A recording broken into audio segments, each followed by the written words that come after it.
425 টাকার 4 বছরের সুদ 85 টাকা হলে সুদের হার শতকরা বার্ষিক কত টাকা হবে? অপশন ক 5%, খ 9%, গ 4%, ঘ 7%।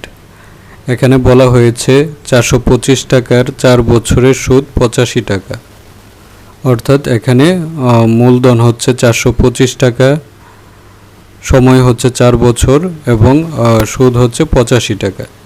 তাহলে আমাদেরকে বের করতে হবে শতকরা বার্ষিক সুদের হার কত। চলুন তাহলে আমরা সমাধানটি দেখে নিই। আমরা জানি সরল সুদের ক্ষেত্রে I সমান PNR। এখানে দেওয়া আছে মূলধন P সমান 425 টাকা এবং সময় N সমান 4 বছর। তারপর দেওয়া আছে সুদ 85 টাকা। তাহলে আমাদেরকে বের করতে হবে R এর মান।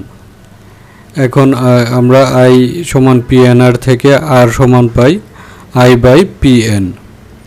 এখন এখানে আমরা যদি I এবং PN এর মান বসিয়ে দিই তাহলে পাই R সমান 85/425 গুণ 4,